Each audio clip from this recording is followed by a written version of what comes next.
My sisters and brothers, I greet you all with the love and peace of the Lord. I invite you to meditate together with me on the Holy Word of God of 18th July 2022.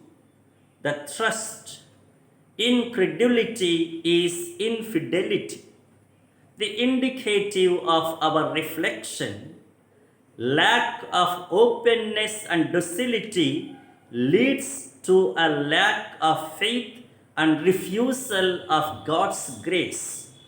This leads to the loss of grace and the eventual judgment of God. Judgment and indictment of God is one common underlying theme in both the readings of the day. In the first reading from Micah, God openly declares that the Lord has indictment against his people. And in the Gospel, Jesus is stern in his accusation against the people of his time, calling them an evil and adulterous generation. Idolatry is spiritual adultery, and thus every act of infidelity is adultery. Therefore, they are truly evil and adulterous. The reasons for God's indictment and judgment are clear. They were steeply unmindful and ungrateful toward God's mighty deliverance and redemption from slavery, toward his wise guidance through great leaders and prophets. They were least bothered to try to remain loyal to God. Time and again they abandoned their true God and went after false gods.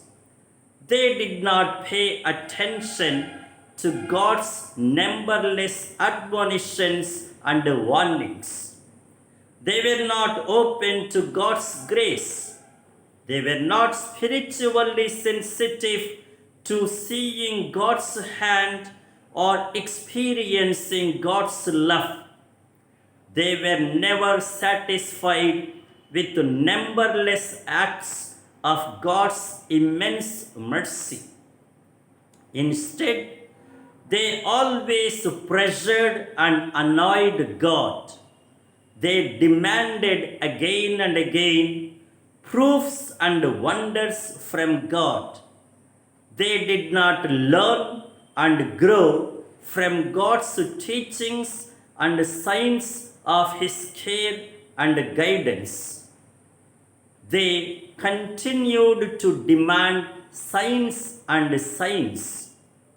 This is how the Pharisees acted toward Jesus.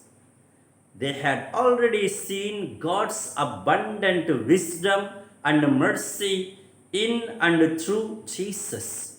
Still, they demand signs from Jesus. What more signs do they still need? Their history of God's recurrent saving interventions, is it not an adequate sign? Prophet Jonah, whose preaching converted the sinful Ninevites, is it not a sufficient sign?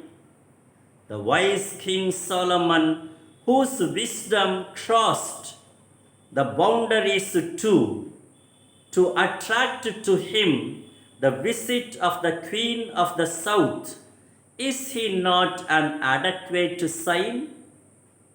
Jesus himself, with all his mission of preaching, teaching, and healing, is the greatest sign of God. How could they miss these signs that are powerful and available, and still they demand for more? Do they not realize that all that the Lord requires of us is to do justice, to love kindness, and to walk humbly with our God. And now the imperative for our life. The problem with many is not the lack of signs. There are enough and more signs that signify God's presence, guidance, and power. All that is needed is to sense them and give response to them in a life of true faith.